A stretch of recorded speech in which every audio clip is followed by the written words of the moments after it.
जब हस्ब मामूल अमरीकियों ने वियतनाम से अच्छी तरह ठुकाई करवा ली तो उन्हें मुज़ाकरात का ख्याल आया। ये जो मैं आपके सामने पेश करने जा रहा हूं ना, तो ये पूरी जिंदगी का फलसफा है, ये कौमों की जिंदगी का फलसफा है।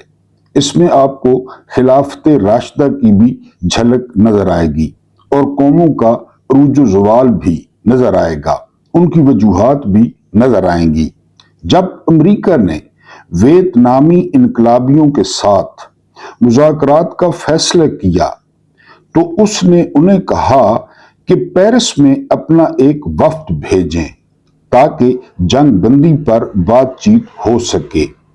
उस वक्त वियतनामी हुर्रियत पसंद अमरीकी फौजियों पर कारी ज़रबें लगा चुके थे और उन्हें मोहताज कर चुके थे और उनके साथ सख्त सलूक भी किया जाता था। चुनाचे वियतनामी इनकलाबियों ने 4 अफराद पर मुश्तमिल एक वफ्द भेजा, 2 खवातीन और 2 मर्द। अमरीकी खुफिया इदारों ने उस वफ्द के लिए पेरिस के आला तरीन होटलों में क़याम तवाम का बंदोबस्त किया। हर तरह की आसाइशें, राहतें और नेमतें मुहैया कर दी। मार जो पड़ रही थी। लेकिन जब वफ्द पेरिस के हवाई अड्डे पर उतरा तो वहां मौजूद अमरीकी कारें उन्हें होटल ले जाने के लिए तैयार खड़ी थी, मगर वियतनामी वफ्द ने उनमें बैठने से इनकार कर दिया और कहा कि वो अपनी मर्जी से क़याम करेंगे और वक्त पर इजलास में पहुंच जाएंगे। अमरीकी वफ्द को यह सुनकर झटका लगा। उन्होंने पूछा, आप कहां क़याम करेंगे? वफ्द के सरबराह ने जवाब दिया, हम पेरिस के एक मुज़ाफ़ाती इलाके में एक देहात में मुकीम एक वियतनामी तालिब इल्म के घर में रहेंगे। यहाँ पे एक स्टूडेंट पढ़ रहा है, उसका एक छोटा सा घर है पेरिस के देहातों में, हम वहां पे क़याम करेंगे। जी, अमरीकी नुमाइंदा मजीद हैरान हुआ और कहा, हमने तो आपके लिए शानदार और आरामदेह होटल का बंदोबस्त किया है। इस पर वियतनामी ने कहा, हम तो आपसे लड़ाई के दौरान पहाड़ों में रहते थे, चट्टानों पर सोते और घास खाकर गुजारा करते थे। अगर अब हमारी जिंदगी बदल गई तो हम डरते हैं कि कहीं हमारे ज़मीर भी न बदल जाएं। ये सारा फलसफा है, इसलिए हमें हमारी हालत पर रहने दें। चुनाचे वफ्द ने उस तालिब इल्म के घर में क़याम किया और बादशाह यही मुज़ाकरात अमरीकी कब्जे के मुकम्मल खात्मे का सबब बने। जब दोनों वफूद हवाई अड्डे पर मुलाकात के लिए आए तो अमरीकी नुमाइंदा मुसाफिया करने के लिए आगे बढ़ा, हाथ मिलाने के लिए आगे बढ़ा, मगर वियतनामियों ने हाथ बढ़ाने से इनकार कर दिया और उनके सरबराह ने कहा, हम अब भी दुश्मन हैं, हमारे अवाम ने हमें आपसे हाथ मिलाने का अख्तियार नहीं दिया। मुल्क का मतलब होता है अवाम, अवाम की मर्जी, अवाम की मंशा। अकेले में लंच नहीं कि छुप छुप कर लंच करें, किससे पूछ के किया। अकेले में सलूट नहीं, किससे पूछ के सलूट मारा एप्स्टीन ज़ादे को। अकेले में बैठ के नोबेल प्राइज के लिए नामजद करना नहीं, किसने कहा था कि उस गैंगस्टर को नोबेल प्राइज के लिए नामजद करें। हमें इख्तियार ही नहीं दिया लोगों ने कि हम आपसे हाथ मिलाएं। जो अपना ज़मीर बेच दे वो अपना वतन भी बेच देता है। हमसे ज्यादा इस बात का तजर्बा किसको है कि किसने कब कितने में ज़मीर बेचा। ज़मीर नहीं बेचा, मुल्क बेचा। बाजवा ने रजीम चेंज करवा के क्या बेचा? खुद तो पड़ा है, मुल्क बेचा। और उसके जो कॉन्सिक्वेंसेस थे, जो असरात थे, वो लोगों पे पड़ रहे हैं 4 साल से। जो अपना ज़मीर बेच दे वो अपना वतन भी बेच देता है। एक दिन जनरल जियाब, जो वियतनामी इनकलाबी रहनुमाओं में से थे, उन्होंने 70 की दुहाई में एक अरबी दारुल हुकूमत का दौरा किया। प्लीज तवज्जो, जहां फलस्तीनी इनकलाबी तंजीमें मौजूद थी, तमाम इनकलाबी तंजीमें वहां पे मौजूद थी। वहां जाकर उसने देखा कि उनके कायदीन पुरतयुश जिंदगी गुजार रहे हैं। जर्मन गाड़ियां, क्यूबा के सिगार, इटली के महंगे सूट और फ्रांसीसी कीमती खुशबुएं। जब उसने ये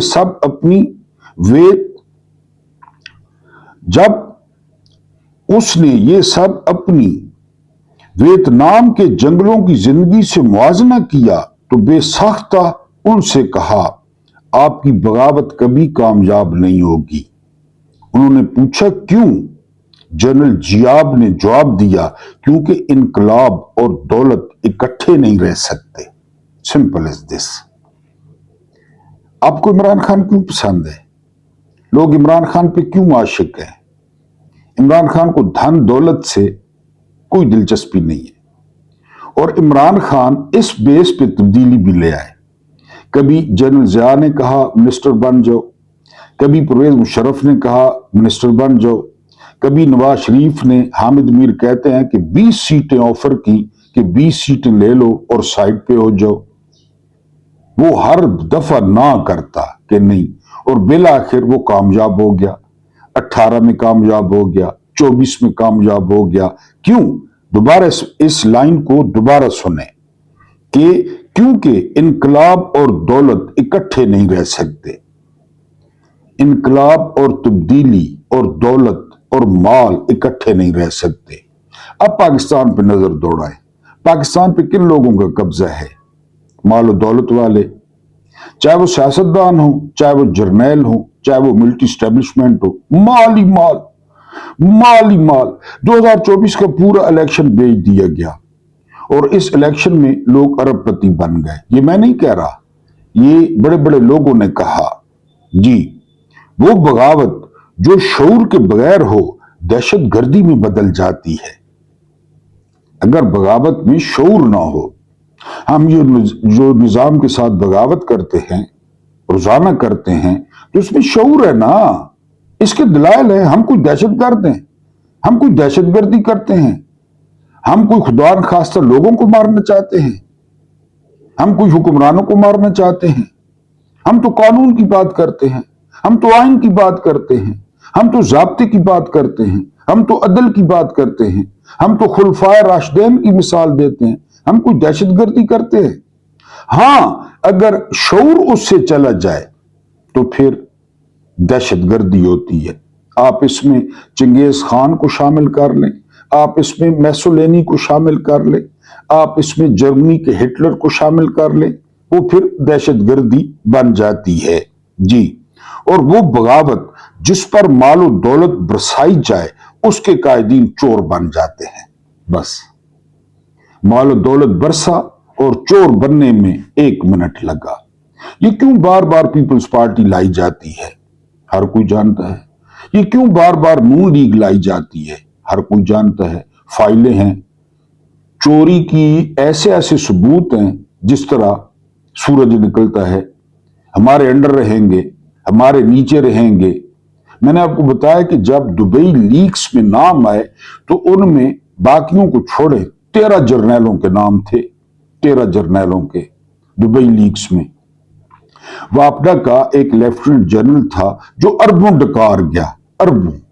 ये एक दूसरे के लिए लाजमी मुलजूम है। अब आप कहें कि इस सारे सेटअप के ऊपर उमर इब्न खिताब आकर बैठ जाए, अब आप कहें कि इस सेटअप के ऊपर अली इब्ने अबी तालिब अलैहिस्सलाम आकर बैठ जाएं, ये 4 दिन में उनको नाकाम कर देंगे। सारे मिले हुए हैं, सबके एक दूसरे के साथ मफादात हैं। जी, वो बगावत जिस पर मालो दौलत बरसाई जाए उसके कायदीन चोर बन जाते हैं। अगर कोई शख्स इनकलाबी होने का दावा करे मगर खुद महलों और कोठियों में रहे, लजीज खाने खाए और ऐशो इशरत की जिंदगी बसर करे, जबकि बाकी अवाम कैंपों में रहें और जिंदा रहने के लिए बैन अल-अक़वामी इमदाद के मोहताज हों। हमारे साथ क्या हो रहा है? बैन अल-अक़वामी इमदादें, हमारी जहालत बेची जाती है, गुर्बत बेची जाती है, आबादी में इजाफा बेचा जाता है और डॉलर्स इकट्ठे किए जाते हैं। हमारी हालत कैसी है? कैंपों वाली हालत है जी। तो समझ लो कि वो क़यादत हकीकतन इनकलाब लाना ही नहीं चाहती। और सबसे बड़ी मिसाल ये है, स्कूल बंद कर दो, इस्फहान यूनिवर्सिटी पे बमबारी करो, इल्म ना निकले, रोशनी ना निकले, हमसे सवाल करने वाला कोई ना हो, और जिस क़यादत को इनकलाब की कामयाबी मतलूब ही ना हो, उसकी बगावत कभी कामयाब नहीं हो सकती। जो बंदा लंच 13 खानों के साथ करता है, जो बंदा डिनर 19 खानों के साथ करता है, उन्होंने तब्दीली क्या लानी है? ये क्यों लानी है? क्यों लानी है? यानी बाज हुक्मरानों के बारे में कहा जाता है कि उनकी जौ की रोटी इतनी सख्त होती थी कि घुटने पे रख के तोड़नी पड़ती थी और तड़ाख की आवाज आती थी। वो खाते थे वो पानी में भिगो भिगो के। ये मैंने आपको हवाला दिया है, स्टेनले कार्नो की किताब है वियतनाम ए हिस्ट्री। इस किताब में पेरिस अमन मुज़ाकरात, वियतनामी क़यादत के असूली रवैये, सादगी और अमरीकी दबाव को मुस्तरद करने के वाक़यात तफसील से बयान किए गए हैं। आप लुत्फ उठाएंगे अगर आपको मिल जाए वियतनाम ए हिस्ट्री। ऐसे ऐसे वाक़यात आप पढ़ेंगे कि आपको यानी बहुत कुछ भूल जाएगा, बहुत कुछ भूल जाएगा। कैसे वियतनामियों ने काकरोच खाए, कैसे पत्ते खाए, कैसे घास खाया, और अमेरिका की मंजी बिल आखिर उन्होंने ठोक दी। बिस्मिल्लाहिर्रहमानिर्रहीम। मेरा नाम महमूद नियादी है। अस्सलाम वालेकुम वरहमतुल्लाहि वबरकातुहू। आप लोग जानते होंगे कि आज 31 मार्च 2026 है, यानी आज मार्च भी खत्म हो जाएगा। बाहर की आमद है और दिन है मंगल का। ये इंपॉर्टेंट दिन इसलिए बन गया है कि इस दिन अदालत के अहकामात के बाद इमरान खान की फैमिली से मुलाकात जरूरी होती है, लेकिन यह सिलसिला बंद हुआ नवंबर में और फिर पीटीआई ने इसको न्यू नॉर्मल बना दिया। अभी मैंने आपको जनरल जियाब की बातें बताई। अगर आप जनरल जियाब पे जाते हैं तो फिर पीटीआई को सूट करता है कि इमरान खान जेल में रहें, और पीटीआई की क़यादत को बता दिया गया है कि आप लोग अपनी सियासत करें, आप मौजें करें, आपको प्रोटोकॉल है, आप तजवीज़ दें, आप सरप्लस बजट दें। आपको क्या पड़ी है इमरान खान से? जो इलेक्शन आपने जीतना था वो जीत लिया, और अब जो आइंदा इलेक्शन होंगे तो उसमें दो पार्टियां होंगी, एक मुख्यमंत्री होगी पंजाब की और सिंध का एक लौंडा होगा। हम उनको फॉर्म 47 देंगे, हमारे सामने कोई खड़े होने की जरूरत नहीं करेगा। आप अपनी सियासत करें और छोड़े। अब देख नहीं रहे कि इमरान खान की बहनें अचानक मंजर आम से गायब हो गई हैं। इसका क्या मतलब है? इसका मतलब यह है कि वो हर एक बंदे से मायूस हो चुकी हैं। अब मेरे जैसा बंदा जो सिवाय हमदर्दी के और कुछ नहीं कर सकता, वो निकल निकल निकल के बिल आखिर वो भी मायूस हो गई हैं।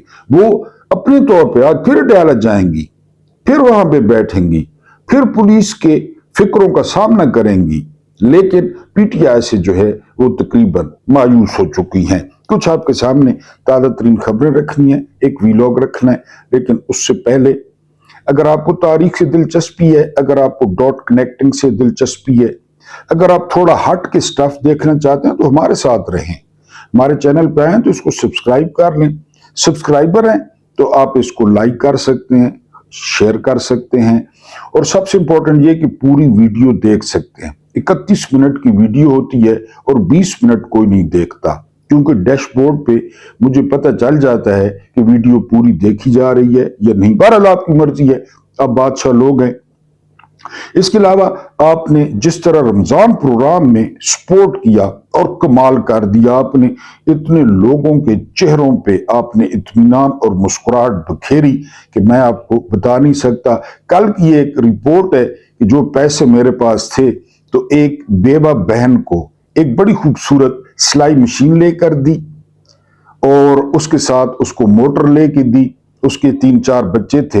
یقین کریں کہ میں آپ کو بتا نہیں سکتا، میں نے وہ 35 یا 30 سیکنڈ کی ایک ویڈیو بنائی ہے مشین کی، وہ میں نے چینل پہ اپلوڈ کروں گا، آپ خود دیکھ لیں، آپ احساسات دیکھ لیں۔ میں نے کسی کو دکھایا نہیں ہے، کسی کا چہرہ نہیں ہے اس میں، لیکن صرف مشین کی ویڈیو وہ آپ نے شارٹس میں دیکھنی ہے۔ وہ ان کو لے کے دی ہے کہ خود بھی غیرت کریں، بچوں کو بھی غیرت کا سبق دیں۔ وہ بڑی مشہور درزن ہے، لیکن ان کے پاس مشین نہیں تھی۔ تو اسی طرح آپ نیوز ویوز اینڈ فن کو سپورٹ کریں، یعنی مجھے ذاتی طور پہ فائنینشلی آپ لوگ سپورٹ کریں، ہم بھی ایک اچھا سا اسٹوڈیو بنائیں، ہم بھی اچھا سا کوئی جو ہے نا 1-2 اپنی ٹیم بنائیں، اور تاکہ بہتر طریقے سے آپ کے سامنے یہ سارا کچھ جو ہے وہ پیش کریں۔ آج جو سب سے پہلی اور بہت امپورٹنٹ خبر ہے وہ یہ ہے کہ آج 31 مارچ ہے۔ تو اس میں امپورٹنٹ کیا ہے؟ امپورٹنٹ یہ ہے کہ آج 11:30 بجے تک اسلام آباد ہائی کورٹ میں عمران خان کا جو کیس ہے وہ لگ رہا ہے، اور یہ کیس ہے القادر یونیورسٹی کا، بالکل بے تکا۔ اور سب سے پہلے جو جرنیلوں نے کیس بنایا عمران خان پہ وہ یہی تھا۔ 180 ملین پاؤنڈ سپریم کورٹ کے اکاؤنٹ میں آیا، سپریم کورٹ نے حکومت کو دے دیا۔ یہ پاکستان میں آنے والی پہلی اور آخری رقم تھی، لیکن عمران خان کو 14 سال کی سزا اور بشرا بی بی کو سنا دی گئی۔ کیوں سنا دی گئی؟ کسی کے پاس کوئی دلیل نہیں ہے کہ پیسے تو مل گئے آپ کو۔ بہرحال آج کہا جا رہا ہے کہ ہو سکتا ہے اور کچھ نہیں تو بشرا بی بی کے لیے کوئی جو ہے نا وہ خبر ہو، ان کی بھی آنکھ خراب ہے۔ تو یہ جب ویلاگ آپ دیکھ رہے ہوں گے تو اس وقت سماعت شروع ہو چکی ہوگی، لیکن ان عدالتوں سے آپ کو پتہ ہے جو واٹس ایپ پہ میسج آئے گا اسی کے مطابق جو ہے وہ فیصلہ ہوگا۔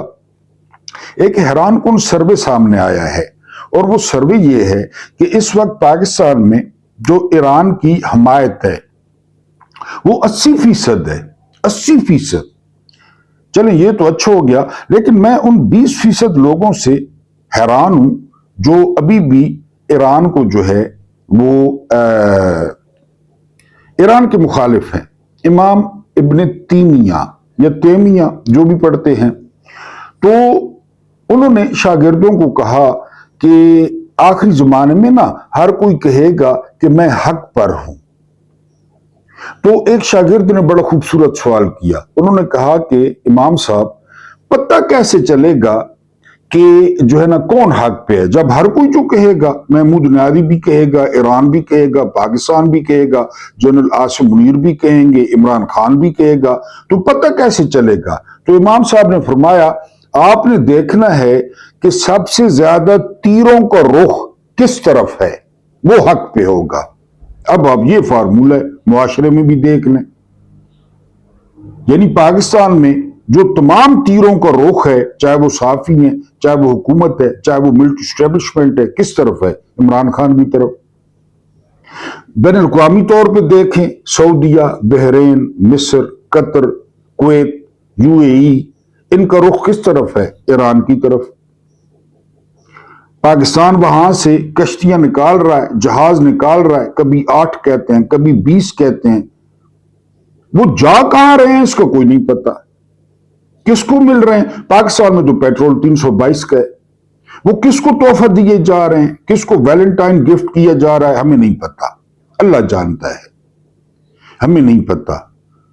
تو 80% جو حمایت ہے وہ ایران کی ہے، جو بڑی خوش آئند ہے۔ کل پرسوں ایک اتنا پڑھا لکھا بہت بڑا افسر میرا دوست ہے، دوست نہیں ہے، کلاس فیلو ہے، اس نے مجھے میسج کیا واٹس ایپ پہ۔ میسج میں ایران کی جو ترگت بنائی گئی، خامنائی صاحب کے ساتھ جو کیا گیا، میں بڑا حیران ہوا۔ میں نے کوئی جواب نہیں دیا، میں نے کہا ٹھیک ہے، اس کا اپنا سینس کہتا ہے، 19واں گریڈ ہے اس کا۔ तो वो 20% लोग मौजूद हैं जो ईरान के खिलाफ है, 80%। और एक और मजे की बात आपको बताऊं, सऊदीया में इस वक्त जो हमायत है वो ईरान की ज्यादा है सऊदीया में। असल चक्कर क्या है? असल चक्कर ये है कि इन बादशाहों को अपनी पड़ी हुई है कि अगर ईरानी रजीम जीत गया, अगर ईरान ने बुजुर्ग शैतान को शिकस्त दे दी, तो हमारी बादशाहों का क्या होगा? बहरीन के बादशाह ने पहले अपने सारे अहल खाना सऊदीया भेज दिए हैं कि यहां कुछ भी हो सकता है। रजीम चेंज करवाने वालों के अपने रजीम खतरे में पड़ गए हैं। डोनाल्ड ट्रंप का अपना रजीम खतरे में पड़ गया है। जेडी वैंस नंगी गालियां दे रहा है बेंजामिन नेतन्याहू को। बहरहाल उसके बाद एक और इंपॉर्टेंट खबर आपके साथ शेयर करनी है। वो खबर ये है कि मोहम्मद हुसैन एक जो है वो बड़े सहाफी हैं, जो है वो ईरान के।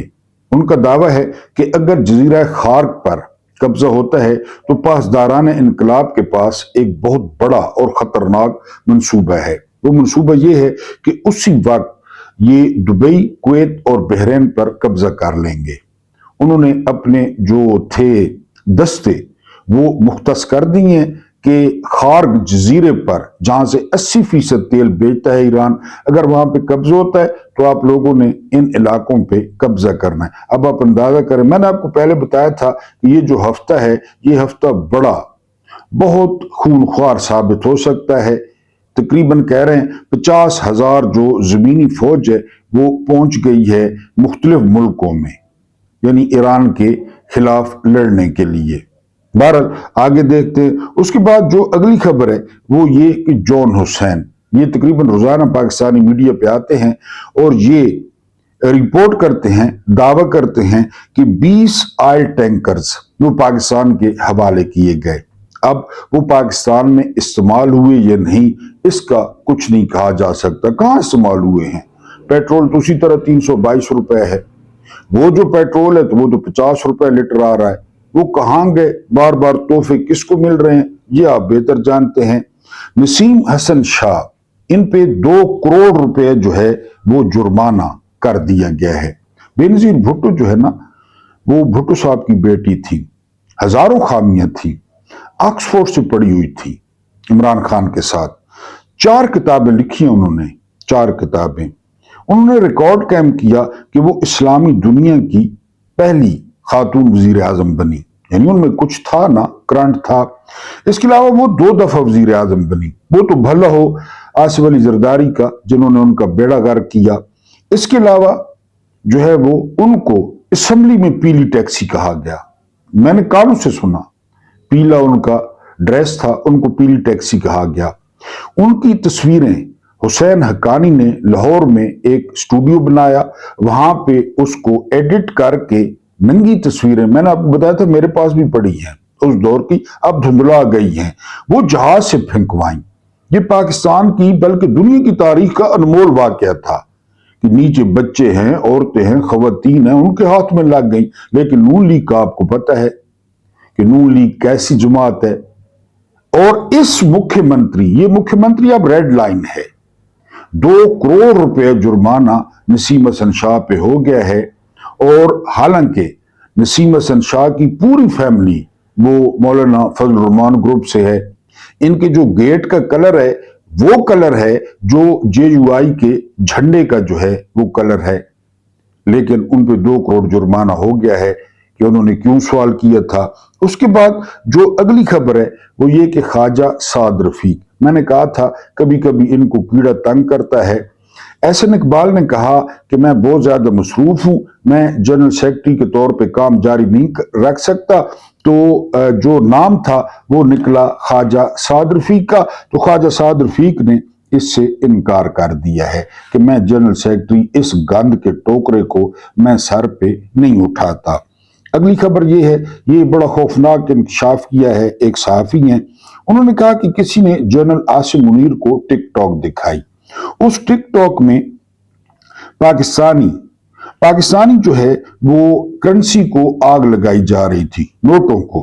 तो उन्होंने कहा कि अब हम अफगानिस्तान को नहीं छोड़ेंगे, और अफगानिस्तान पे हमला हो गया। ये लोग पाकिस्तान को संभाल रहे हैं, ये क़यादत कर रहे हैं। कल परसों अमरीकियों ने मुजाहरा किया, उन्होंने अमरीकी परचम को आग लगाई। मैंने खुद देखा, अपने परचम को आग लगाई। ये एहतजाज में होता है, मॉब मेंटेलिटी है। बहरहाल उन्होंने कहा कि ये वजह थी, हमला हो गया, ठीक है, ऑल इज वेल। खच्चर साहब जो है ना, सुहेल अहमद, ये जो है ना वो भांड, ये कहता है कि जदीद की भी मकबूलियत थी। यार कैसे कर लेते हैं ये? मकबूलियत कुछ नहीं होती, जदीद की भी मकबूलियत थी। हुसैन अलैहिस्सलाम भी मकबूल थे और जदीद भी मकबूल था। ये अब मैं इस पर और कुछ नहीं, हसास मामला है। इन सारे सिनेरियो में आपको एक खूबसूरत जो है ना वो तहरीर वो सुनाता हूं, ये सारे वाकयात आपकी समझ में आ जाएंगे। वैसे भी आपको पता है हमारा वीलॉग जरा हटके है। मजहब की मार्केट में पहली दफा जब मैं मजहब की मार्केट में गया तो मैंने क्या देखा? सैकड़ों दुकानें सजी हुई थी। कहीं मखसूस रंग की पगड़ियों वाले दुकानदार नामूसे रिसालत और खत्म नबूवत सल्लल्लाहु अलैहि वसल्लम को होलसेल रेट पर बेच रहे थे। कहीं शान अहले बैत अतहार का भाव तो चल रहा था। अजमत सहाबा के तो कई दर्जन स्टॉल्स लगे थे। मैं जब मार्केट में दाखिल हुआ, सब अपने अपने तरीके से आवाजें लगाकर अपना अपना माल फरोख्त कर रहे थे। कहीं पे कुरान की आयतों की सेल लगी थी। एक जगह बड़ा सा हॉल था, बल्कि हॉल नुमा स्टोर था जहां तौहीद बिक रही थी। लोग बैठे थे, हॉल था, एसी लगा हुआ था। मार्केट के अंदर जाकर एक सब्ज रंग की बड़ी दुकान पर शान औलिया का स्टॉल लगा हुआ था। मजहब की मार्केट में जिस चीज ने मुझे सबसे ज्यादा हैरान किया वो ये थी कि हर दुकान पर और हर स्टॉल पे बहुत रश था। बड़े बड़े पेटों वाले, बड़ी बड़ी दाढ़ियों वाले दुकानदार खूब कमाई कर रहे थे। खाम माल मुख्तलिफ मदरसों से तैयार होकर मार्केट में पहुंच रहा था। मजीद हैरानी इस पे हुई कि इंपोर्टेड माल भी दस्तयाब था। जैसा कि कुरान और सुन्नत की दुकान पे साफ लिखा था कि हमारा सारा माल अरब ममालिक से बरामद किया गया है। मार्केट के अंदर एक और चीज नोट की कि हर दुकान पे खड़े अमले का यूनिफॉर्म अलग था। कुछ सेल्समैन भारी पगड़ियों वाले थे, कुछ के सर नंगे और दाढ़ियां बेतहाशा बड़ी हुई थी, कुछ के सर मुंडे हुए थे और कुछ ने सिर्फ काले लिबास पहन रखे थे। नाथखानी की एक दुकान पे कुछ देर रुककर रेट्स पूछे तो परेशान हो गया। 1 घंटा नात पढ़ने का 5 लाख मांग रहे थे। फिर कवालों की दुकान पे चला गया, ये नातखानों से भी महंगे निकले। कहने लगे शादी ब्याह खुशी गमी के अलग अलग रेट्स हैं, अगर किसी उर्स पे बुलाएं तो रियायत करेंगे। पेशावर जाकिर और खतीब सप्लाई करने वाली एक कंपनी ने बाहर रेट लिस्ट लगा रखी थी। मुहर्रमुल हराम और रबीउल अव्वल के रेट्स पढ़कर तो एक लम्हे के लिए ख्याल आया कि क्यों ना यही धंधा शुरू कर लिया जाए। फिर दिल ही दिल में तौबा की और आगे बढ़ गया। मार्केट की दूसरी मंजिल पे रंग बिरंग चोलों वाले पीर अपनी अपनी दुकानों के बाहर बैठे थे। यहां का मंजर देखकर तो हैरत में ही डूब गया। हर पीर की दुकान के बाहर औरतों की लाइनें लगी थी। इन दुकानों के बाहर जवान लड़कियों को देखकर बहुत अफसोस हुआ और इससे भी ज्यादा अफसोस ये देखकर हुआ कि अक्सर लड़कियां अपने भाइयों, वालिदैन या शोहरों के साथ आई थी। इसी दूसरी मंजिल की एक तरफ बहुत से आमिल, नजूमी, पामिस्ट और जादूगर अपने अपने फट्टे लगाकर बैठे थे। सबके पास रश था, सब खूब माल बना रहे थे। 10 गाहक जा रहे थे तो 15 आ रहे थे। तबीयत बोझल हो गई तो घबराकर बाहर निकल आया। सामने एक दरख्त के नीचे एक खस्ता हाल लेकिन बहुत खूबसूरत, बहुत ही सफेद और चमकीली दाढ़ी वाले बाबा जी बैठे कुरान की तिलावत कर रहे थे। उनके पास जाकर थक हार कर बैठ गया। बड़ा अजीब लगा कि अचानक मेरी कैफियत बदल गई और रूह में एक सुकून सा उतरता महसूस हुआ। बाबा जी मुझे देखकर मुस्कुराए। बड़ी दिलकश मुस्कुराहट थी। मैं भी जवाबन मुस्कुराया। बात करने का हौसला मिला तो पूछा, बाबा जी आप कौन हैं और इस हाल में कैसे पहुंचे? ये जो आपकी हालत है, खस्ता हाली है, ये जो आपके कपड़े हैं, ये जो आपके उलझे बाल है, ये कैसे हुए? बाबा जी ने कुरान बंद किया, मेरी तरफ तवज्जो से देखा और बहुत नर्म और शीरीं लहजे में बोले, मेरा नाम दीन इस्लाम है। वो जो सामने मार्केट के अंदर दुकानें सजाकर बैठे हैं, वो सब मेरे बच्चे हैं जो मुझे माल की मोहब्बत में छोड़कर चले गए। मैं उनके लिए सिर्फ दुआ करता हूं, मगर मेरी दुआ उनके हक में कबूल नहीं होती और उसकी वजह यह है कि उनके पेट हराम से भरे हुए हैं। अल्लाह पाक आपको आसानियां अता फरमाए, आसानियां बांटने की तौफीक अता फरमाए। मेरा रब करीम आपके और मेरे मरहुमीन की मगफरत फरमाए, उनके साथ अदल का नहीं रहम का और एहसान का मामला फरमाए। मुझे बर्दाश्त करने का बहुत बहुत शुक्रिया।